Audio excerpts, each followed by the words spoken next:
warahmatullahi wabarakatuh. Apa kabar kesayangan Ustazah Eni, Ahwat dan Ikhwan Tangguh kelas 3C?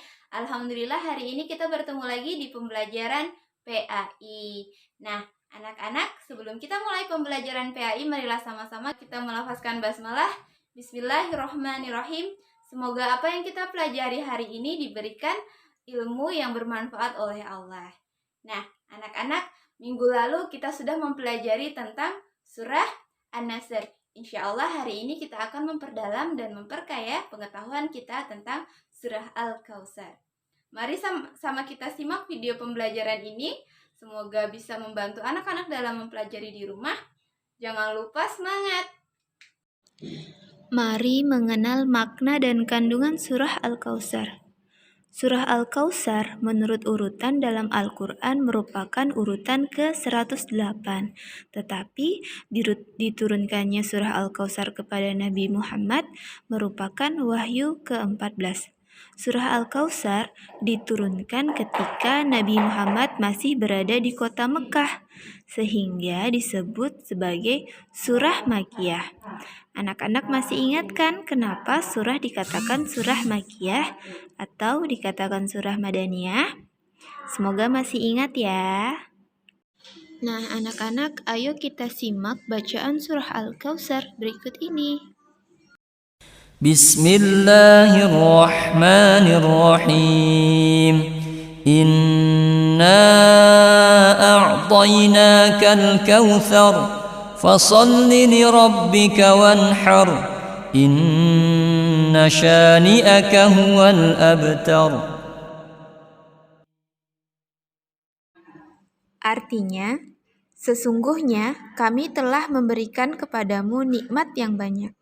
Maka dirikanlah sholat karena Tuhanmu dan berkurbanlah.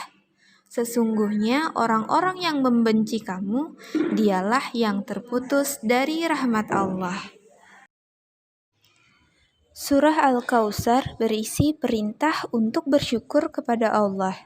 Pada ayat pertama disebutkan bahwa Allah Subhanahu wa Ta'ala telah memberikan nikmat yang banyak.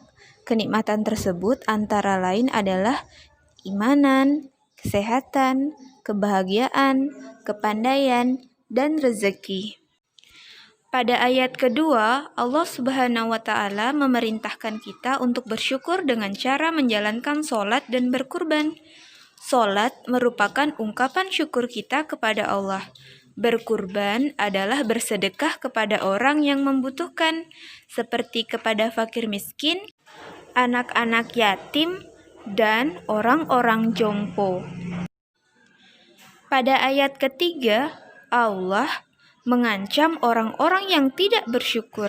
Misalnya, orang yang sehat tapi tidak mau sholat, orang yang kaya tapi tidak mau berkurban. Orang yang tidak bersyukur akan mendapat siksaan dari Allah Subhanahu wa Ta'ala. Oleh karena itu, agar kita termasuk orang yang bersyukur, marilah kita peduli terhadap sesama dengan memberikan bantuan apa saja yang kita bisa.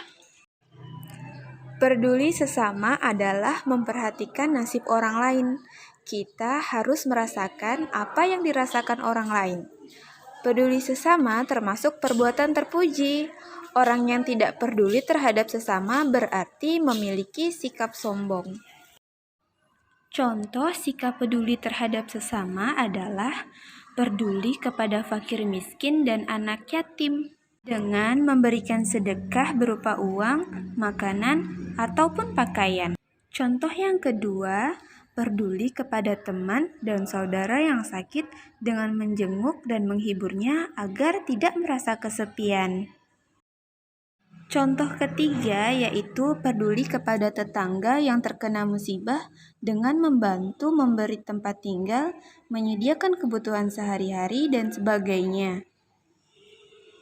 Contoh terakhir yaitu contoh keempat, peduli kepada teman yang kesulitan dalam belajar dengan mengajari dan menjelaskan kembali pelajaran yang belum dipahami.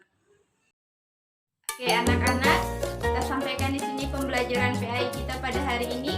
Semoga apa yang Ustazah ini ajarkan tadi bisa membantu anak-anak belajar di rumah. Kita tutup dengan sama-sama melafazkan hamdalah adalah alhamdulillahirabbil alamin. Doa kafaratul majelis. Subhanakallahumma wa bihamdika asyhadu an la ilaha illa anta astaghfiruka wa atubu ilaik. Ustazah ini tutup. Wabillahi taufiq wal hidayah. Wassalamualaikum warahmatullahi wabarakatuh.